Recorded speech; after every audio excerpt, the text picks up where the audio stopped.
Oi, pessoal! Então hoje a gente está aqui para conversar sobre o porquê que as plantas frutificam. O que é a frutificação, tá? Antes de mais nada, pessoal, o fruto, ele geralmente é uma estrutura que guarda uma semente lá dentro, tá? A gente pode chamar na biologia fruto de pericarpo. A semente que está lá dentro, ela nada mais é do que uma estrutura que contém um neném plantinha, tem um embrião lá dentro. Então, por que a semente está dentro do fruto? Esse fruto, ele geralmente é bastante energético, né? Ele é açucarado, ele tem cores bonitas, tem um cheiro agradável. Isso para atrair animais, que são os dispersores de sementes.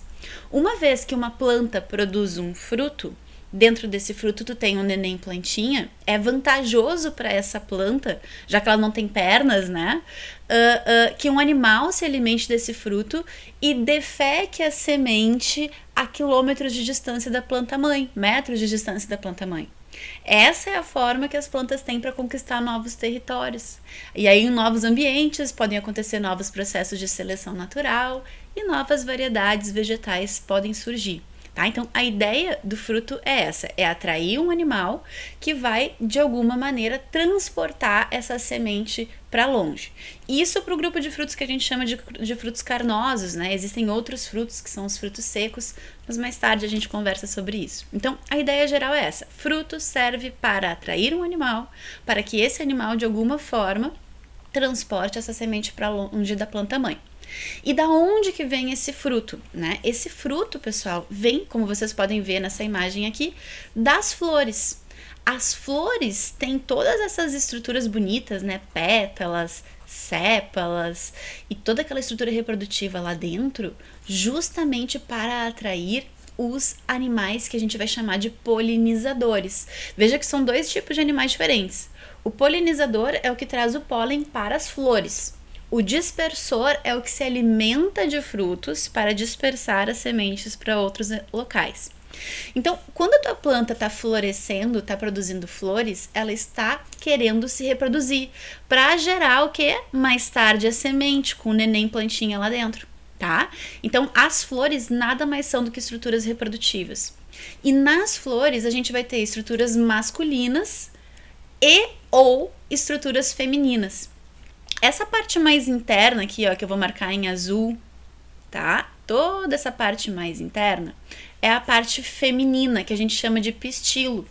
Os grãos de pólen podem cair aqui em cima do pistilo e fecundar, através do desenvolvimento de uma estrutura, que a gente chama de tubo polínico, uma estrutura que tem aqui dentro, que é o óvulo, certo?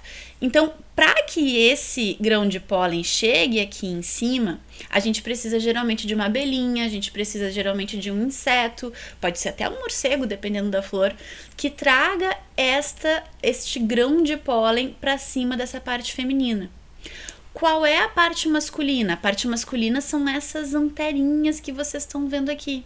Nem todas as flores apresentam parte feminina e masculina simultaneamente. Algumas flores apresentam só a parte feminina, outras apresentam só a parte masculina. E nesse caso, o polinizador é extremamente importante.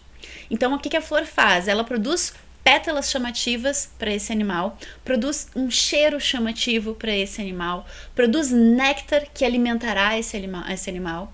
Então, quando um inseto vai numa florzinha se alimentar daquele néctar, ele pode, por exemplo, ficar com a barriguinha toda suja de pólen. E aí, quando ele vai se alimentar de néctar em uma outra flor parecida, ele acaba carregando pólen de uma flor para outra. E nisso, esse pólen pode ser arrastado para essa região feminina aqui, o estigma do pistilo da flor, que é a parte feminina. Quando acontece a fecundação do óvulo, que está aqui dentro, né, dessa região que a gente chama de ovário, a planta passa a concentrar a energia dela no desenvolvimento do ovário. Tu vai ver que as pétalas vão cair, as sépalas acabam caindo também. Toda essa estrutura reprodutiva masculina, ela vai ser dispersada, porque a planta não precisa mais da flor. Ela já conseguiu a fecundação, que era o objetivo da flor. Então, a partir desse momento, a planta vai canalizar a energia dela para o desenvolvimento do quê? Desse ovário. A planta vai ter que mandar açúcares para a parede do ovário para conseguir transformar essa parede do ovário na casquinha, na parte carnosa do fruto, né? E vai ter que mandar energia também pro óvulo que tá lá dentro, porque a semente também tem que guardar reserva energética para que esse embrião se desenvolva mais tarde. Então, o que acontece? A flor vai aos pouquinhos caindo, perecendo, porém o ovário vai se desenvolver cada vez mais, porque ele vai receber toda essa carga energética. Aos pouquinhos, o ovário dá origem ao fruto, né, que tem essas 3 partes: a casquinha, que a gente chama de epicarpo, a parte carnosa, que a gente chama de mesocarpo, e uma membrana interna que vai revestir a semente, que a gente chama de endocarpo. Simultaneamente, a semente também vai se desenvolver lá dentro. O embrião vai se desenvolver, vai receber nutrientes para ficar pronto para ser devorado por um animal, tá? Então, a floração demanda sim energia da planta, a frutificação demanda sim energia da planta, tá? Então, se a gente quer que essa planta forme frutos, a gente precisa de um ambiente favorável para isso. Essa planta precisa, em primeiro lugar, ter uma idade adequada. Ela precisa, assim como a gente, né, para conseguir se reproduzir, precisa ter alguma maturidade, as plantas também, tá? Elas precisam atingir maturidade sexual para gerar as suas flores.